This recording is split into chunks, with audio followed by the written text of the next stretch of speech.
Madam Court Reporter, we can go on the record. Hello, everyone. My name is Jennifer Grace. I'm a public utility law judge with the Maryland Public Service Commission. We're here for an evening public comment hearing in case number 9740. 9740 is entitled Pocomoke City Community Energy Initiative LLC's application for a certificate of public convenience and necessity to construct a 5.0 megawatt solar photovoltaic generating facility in Worcester County, Maryland. We are here today at the Pocomoke City Community Center located at 1410 Market Street in Pocomoke City, Maryland, 21851. The purposes of this public hearing are twofold. First, it's to give information from the public. So I will ask the attorneys or representatives from each of the parties to stand up and come to the podium and make a brief statement about who the party is, what they represent, and what their position is in this matter. I will also, before that, ask for the applicant to give a brief presentation on the project. After that, we'll move on to receiving public comment.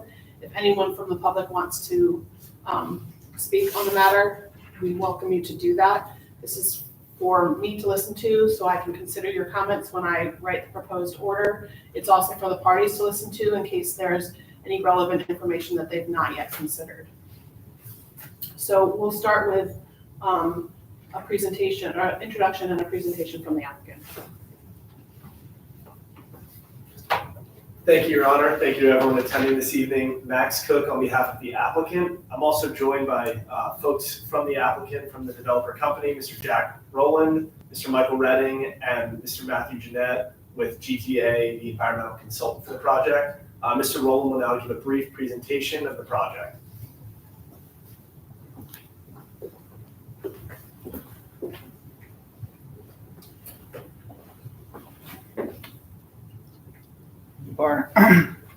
Good evening. Thank you everyone for making the effort to come down to Pocomoke City for the second hearing for the Pocomoke Community Energy Initiative project. Also, thank you to the Pocomoke Community Center for all your help getting all this set up tonight. My name is Jack Rowland. I'm the Maryland Development Manager for ECA Solar. Also with me is Michael Redding, our Director of Civil Engineering, and Matthew Jeanette from Geotechnical Associates, GTA for short. Matt and his team completed all of the, or at least most of the environmental studies as part of the environmental review document, as part of our CPCN application. So just want to spend a couple moments tonight giving everyone here with a brief background on ECA Solar, who's the parent company of the Pocomoke Community Energy Initiative project, as well as on the project itself and what the next steps will be. Project's located at 610 Ocean Highway in Pocomoke City, Maryland, just east of Route 13. This is a rendering of the project of what we expect to look like looking at it from the west side of Ocean Highway. So real quick, just a bit about ECA Solar. We're based out of Waltham, Massachusetts. Next month, we're going to be celebrating our 11-year anniversary. So as far as the solar industry goes, we're pretty old, veteran in the industry. Just in the Mid-Atlantic region, we have more than 30 projects in different stages of development. Most of those are between Maryland and Delaware, with a handful also in Pennsylvania. One thing that's somewhat unique about ECA Solar is that we are 100% employee-owned, and all of the projects that we are developing in Maryland are part of either the Maryland Community Solar Pilot Program or the more recently passed permanent program. In this particular project, we'll be part of the permanent program. And in a couple slides, I'll speak in some more detail on what the Community Solar Program is all about for those not super familiar with it. This here is a plan of the project. So again, location of the project is 610 Ocean Highway, Pocomoke City, Maryland, Worcester County. It's about a mile north of the Virginia border. The property is zoned 3 different zoning districts. It's A1 agricultural, C2 commercial, and then RP resource preservation. That RP zoning district you actually can't see here on the map. It's to the south, and in no way, shape, or form is the project or landscaping impacting or touching into that zoning district. The commercial zoning district extends about 800 feet east of Ocean Highway, so it touches into our project area a bit. And then the remainder of the project, so everything to the east and north, is in the agricultural zoning district.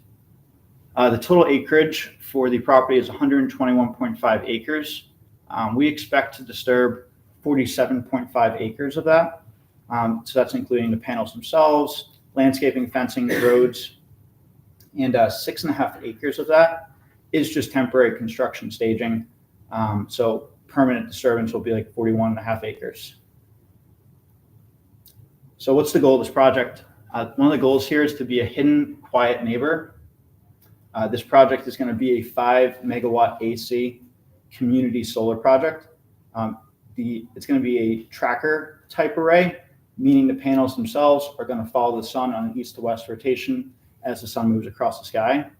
One thing that's great about this project is that we're going to have a minimum setback of 550 feet from Ocean Highway.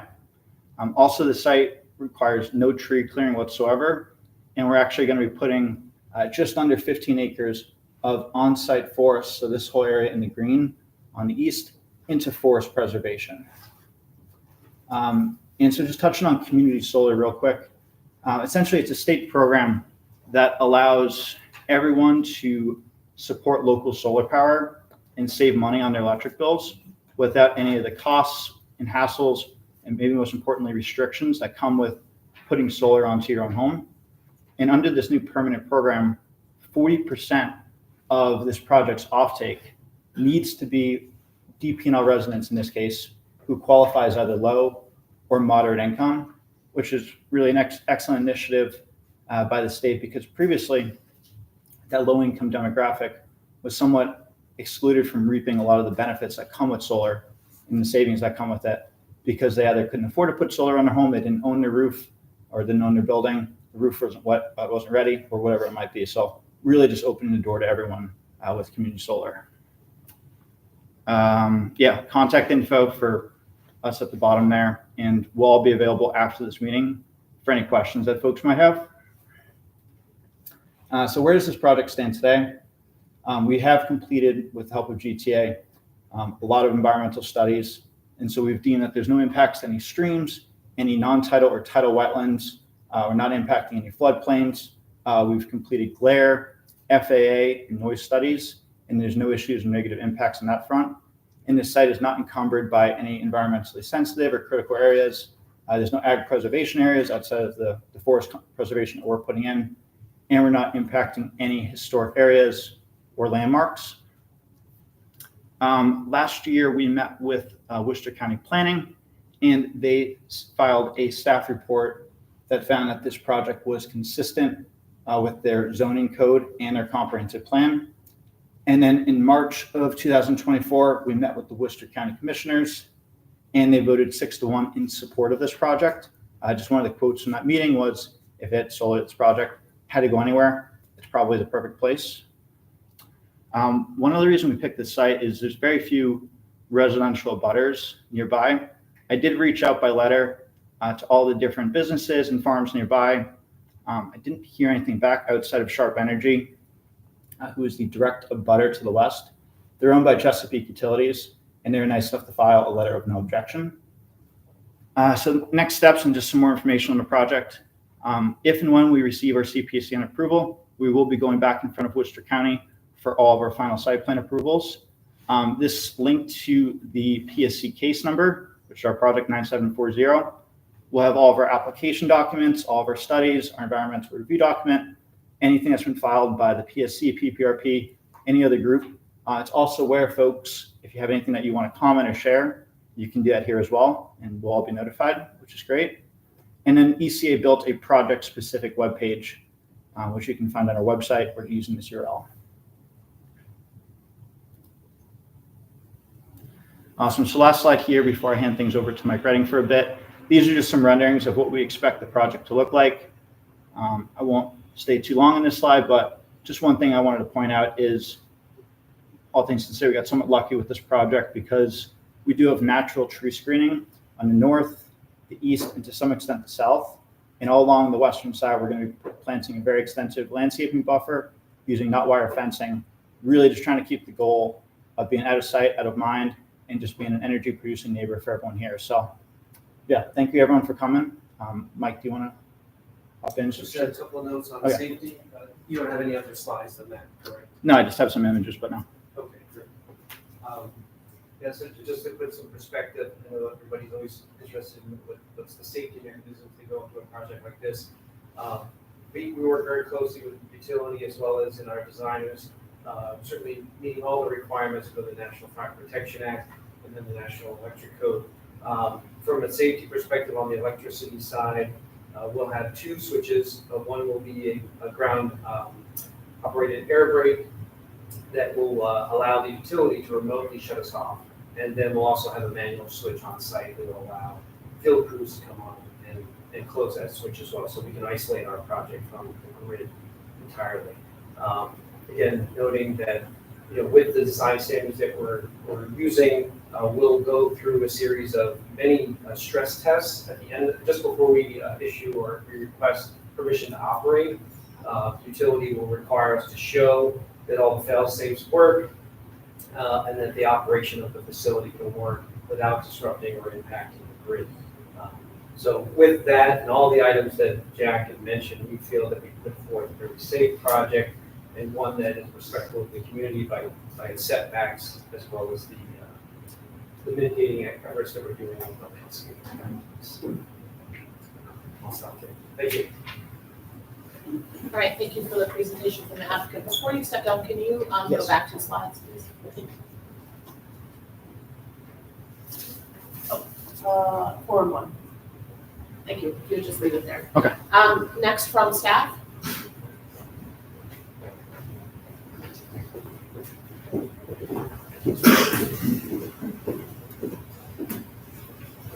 Good evening, everyone. My name is Harrison Scher. I represent the technical staff of the Maryland Public Service Commission. It's staff's role in these proceedings to evaluate projects for their impact on the reliability and stability of the electric grid. Staff filed testimony in this case on January 13th, 2025, recommending that the project be approved. I'm available for any questions. Thank you. Thank you. Office of People's Counsel.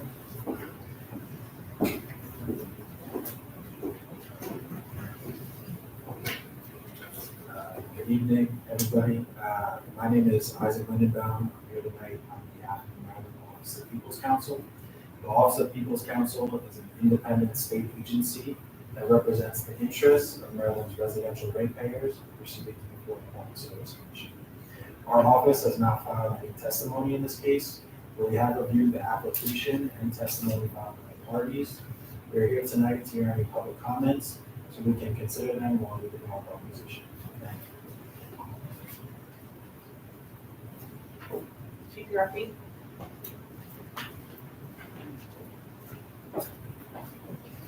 So it doesn't work. Just want to be certain. So good evening, Your Honor, Pocomoke City community members. My name is Mark Mankin. I am the Department of Natural Resources Power Plant Research Program Project Manager for the review of this community solar project's application for Certificate of Public Convenience and Necessity, called CPCA. And in case you wondered what that term meant, at any rate, the Power Plant Research Program coordinates an independent review of the potential environmental and socioeconomic impacts of the proposed project for the Department of Natural Resources and 6 other reviewing agencies. The state's review is now complete, and the secretaries of the DNR and the Maryland Department of the Environment make a recommendation to the PSC that approve the Pocomoke City Solar Project CPCN application. And with that, the recommendation submitted recommended license conditions for their consideration. So, as stated previously, if anyone is interested in viewing those documents, any of the reports associated with that, that is on the Public Service Commission's site under PSC case 9740. Once again, my name is Mark Mank. Those reports that the state has filed are all there and were filed on January 6th if you're looking for a date. So that's an easy spot to go. There's a lot of documents on that. If you had any further questions, I can provide my contact information. And we have a hearing on this next Tuesday, the 28th. Thank you. Thank you. All right, so the PSC website has been mentioned a couple of times, and that's the reason why I asked that we return to the slide. The PSC website is https://webpsc.psc.md.us/case/9740. If you go on the Maryland Public Service Commission website, on the left-hand side, there is a case search tab, and you can search in 9740, where you can find all of the information about this case. Also, on the Maryland Public Service Commission website, there is a portal for public comment. Written public comment can be filed in this case using that or by U.S. mail to Maryland Public Service Commission. Attention, Jamie Bergen, Chief Clerk, 6 St. Paul Street, 16th floor, Baltimore, Maryland, 21202.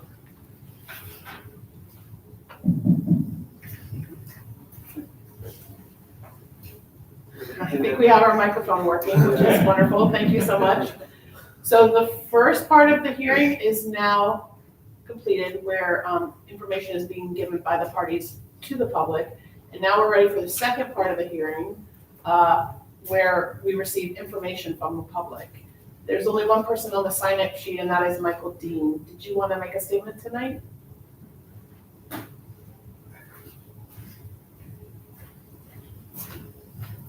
Not really a statement. I read about it and didn't know anything about the solar farm. I am a member of the fire department. I live across the street. And I know how a sound system works. Thank you, sir. I appreciate it. Perfect timing. All right, with that, with no other information from the public at this time, we can go ahead and go off the record. I thank everyone for their appearances today.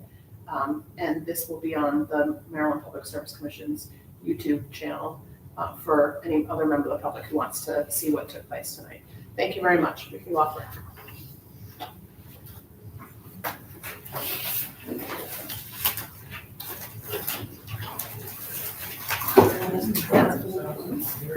I used to.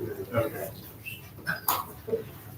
I gave it up this year. I was the chairman of the community center. I was across the street for 2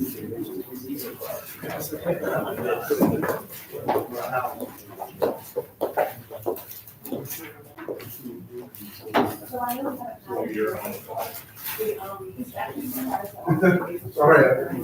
I also turned the heat up. So saying mostly Wish I was going to do it all. Again, because I was chairman, I gave it up this year.